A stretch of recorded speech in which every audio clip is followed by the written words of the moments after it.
Mula nang magkaroon ng sariling pamilya ay bihira nang gumawa ng proyekto si Colleen Garcia.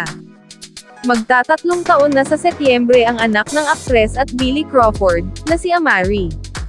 I don't regret it. I can't imagine what my life would be like, if I will not give enough time to my personal life.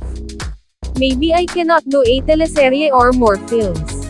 But I can say that I do have a beautiful, thriving family, and personal life that I can be proud of. That's why I'm really focusing on that right now. It's a blessing that I get to work on films. It's not as demanding, or a big commitment as a teleserye. I really choose the projects I will look forward to going to work. Paliwanag ni Colleen.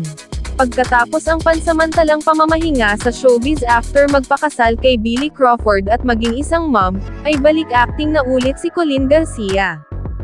Ayon kay Colleen, nahirapan siyang mag-decide kung babalik siya agad sa pag-arte. Ani Colleen, before this, I was telling myself, ikakasal na ako at magkaka-baby na ako, siguro kailangang piliin ang mga roles.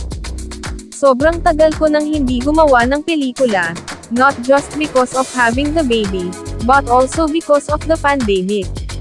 Sa tagal kong nawala, sobrang na-miss ko, at excited ako to be back and be part of really good stories.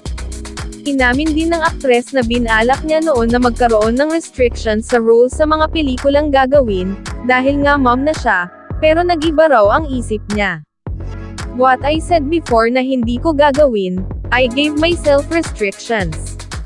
Natanong naman ito kung willing siya na bumalik sa noontime show at muling maging host ng programa. Aniya, oo naman, nagmamature na kaming lahat.